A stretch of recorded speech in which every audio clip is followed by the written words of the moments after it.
Calculate the surface tension force exerted by water on a 2 mm diameter thick aluminum wire that is shaped into a square, with a side length of 1 meter. Also, what is the ratio of the surface tension force to the weight of the aluminum wire? What happens to that ratio if a wire thickness is increased to 10 mm? We'll need the following three constants to solve this problem. The mass density of aluminum wire, which is 2640 kg per meter cubed. The surface tension of water, which is 72.8 millinewtons per meter, which is equal to 0.0728 newtons per meter. And the gravitational constant of acceleration, which is 9.81 meters per second squared.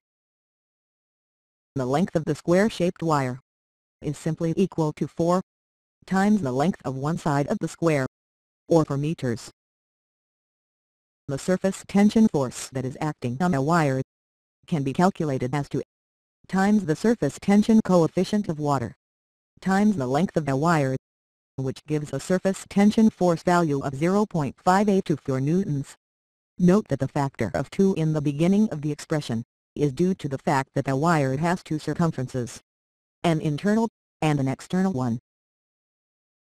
Even though the internal circumference is slightly shorter than the external one, due to the thickness of the wire, this small difference can be neglected, as compared to the total length of the wire. For case 1, the diameter of the wire is 2 mm, 4.002 meters. The cross-sectional area of the wire is equal to pi times the radius of the wire squared, where the radius is equal to the diameter of the wire over 2. This gives the area as pi times 10 to the minus 6 meters squared.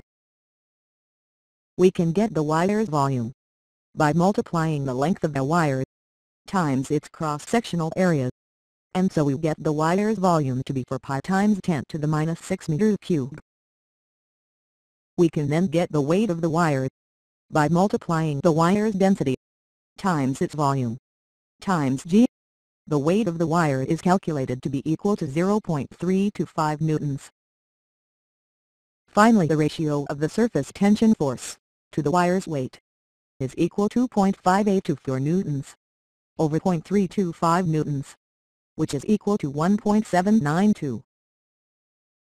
In case 2, the thickness of the wire is increased 5-fold, to 10 mm, 4.01 meters. Increasing the thickness of the wire does not affect the length of the wire or the surface tension force. The cross-sectional area of the wire, however, is increased by 5 squared, or 25, and therefore the volume of the wire is also increased 25 times, which leads to a 25-fold increase in the weight of the wire. This causes the surface tension to weight ratio to become equal to 0.5824 newtons divided by 25 times 0.325 newtons, or 8.125 newtons, which gives a ratio of 0.07168. One might erroneously think of a soap bubble as having a single surface, but in reality, the soap bubble has both an internal and an external surface that enclose a volume of soapy water, many water molecules across. Hence, if we were to cut the soap bubble in half, as we have shown here, we would find both an internal and an external peripheral length. The surface tension force acts on both peripheral lengths of the bubble. Hence, the surface tension force on a soap bubble is equal to 2 times the surface tension coefficient times the circumference of the bubble's cross-section, or 2 pi times the bubble's radius. This can be simplified to 4 times the surface tension coefficient times pi times the bubble's radius.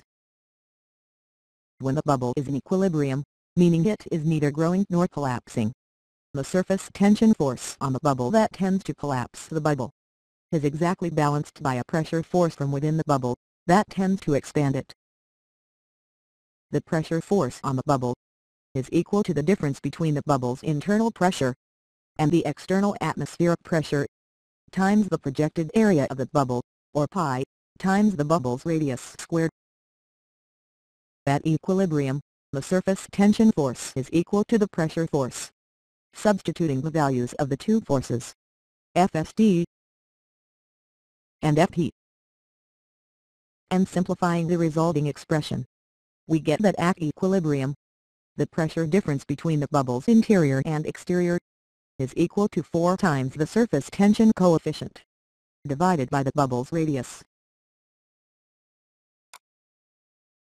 Both an air bubble in water and a droplet of water in air have a single surface, and hence the surface tension force acts on a single circumferential length for both the bubble and the droplet. Therefore the surface tension force that acts on the bubble or droplet is equal to the surface tension coefficient times the circumference of the bubble's cross-section, or 2 pi times the bubble's radius. Note that the factor next to gamma is 1, because there is only one surface. Recall from the previous slide on soap bubbles, that the factor was 2 because there are 2 surfaces for a soap bubble.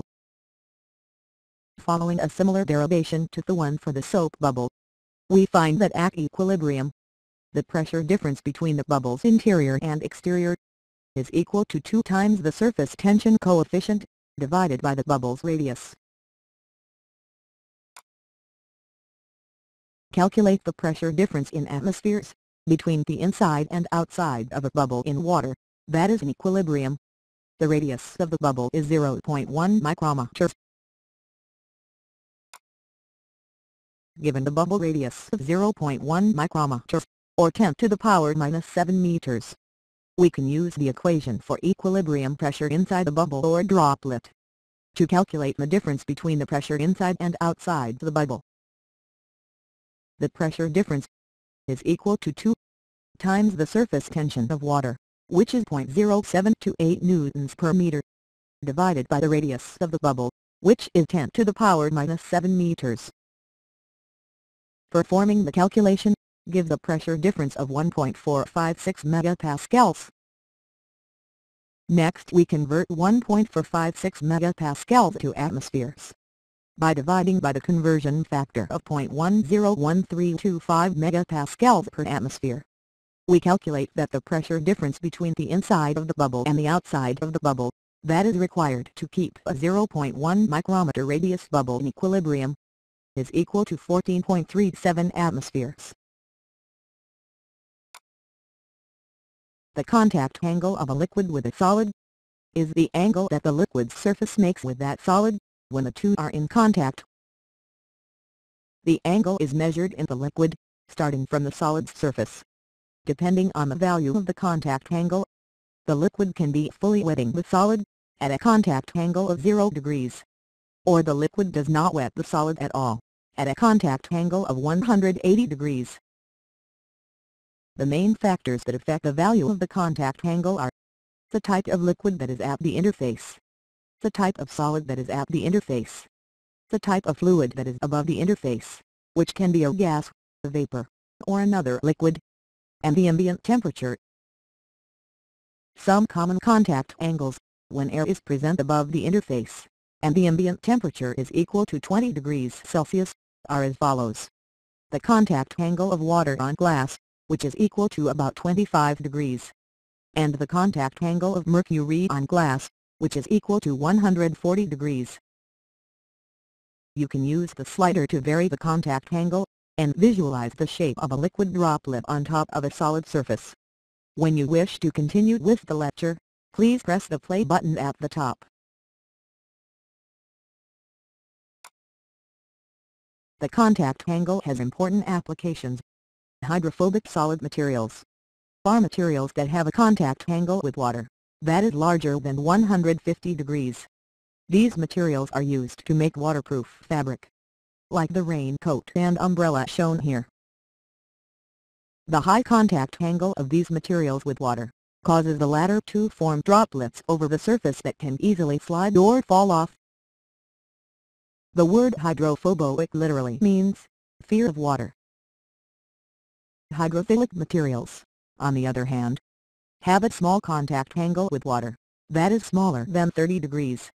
Solid materials with a contact angle of nearly 0 with water are used as coatings for self-cleaning glass, like the glass in the windows of a skyscraper. The word hydrophilic literally means love of water. capillarity refers to the rise or fall of a liquid in a small diameter tube, due to the molecular interactions of the liquid with the wall of the tube. The surface tension force is equal to the liquid's surface tension coefficient, gamma, times the tube's circumference, which is 2 pi times the tube's radius. In order to get the surface tension force component in a direction parallel to the tube, we need to multiply the surface tension force by the cosine of the contact angle. We call this force the capillary force, or Fc for short. Note that the component of the capillary force that is perpendicular to the tube's surface cancels itself out, since it acts in opposite directions, from opposite sides of the tube's circumference. The pressure force acting on the liquid within the capillary tube is equal to the cross-sectional area of the tube, which is pi times the square of the tube's radius, times the fluid's density, times the gravitational acceleration, times the height of the fluid within the tube. When the liquid within a capillary tube is at equilibrium, the capillary force and the pressure force acting on it have to be equal. After equating the previously derived equation for the capillary force and the pressure force, we can simplify the resulting expression and conclude that the height of the fluid within the capillary tube is equal to 2 times the surface tension coefficient times the cosine of the contact angle divided by the fluid density times the gravitational acceleration times the radius of the capillary tube. Let us consider the case of capillary rise, such as the case of water with a glass capillary, where the contact angle is equal to about 25 degrees. In order for the liquid to rise within the capillary tube, or in other words in order for H to be positive, the cosine expression must be positive. This means that the contact angle must be less than 90 degrees. Let us consider the case of capillary depression, such as the case of mercury with a glass capillary, where the contact angle is equal to about 140 degrees. In order for the liquid to be depressed within the capillary tube, or in other words in order for H to be negative, the cosine expression must be negative. This means that the contact angle must be greater than 90 degrees. Capillarity has many everyday applications. The small channels and crevices within a sponge act like capillaries that pull water into the sponge. The paper fibers in paper towels also act like capillaries that pull water into the towel. And the capillary force in narrow tubes called xylem in plants, along with other mechanisms, including osmotic pressure, help pull water from the soil up to the leaves. The surface tension coefficient of a liquid varies inversely with temperature. Shown here is a graph of the surface tension coefficient of water versus temperature. We can see from the graph that as temperature increases, the surface tension coefficient decreases. The critical temperature of a substance is the temperature at which the gas and liquid phases of the substance are indistinguishable, and remain that way, no matter how much the pressure is increased. The critical temperature of water is 647 degrees Kelvin. When the temperature reaches the critical temperature of the liquid, the surface tension coefficient becomes equal to 0.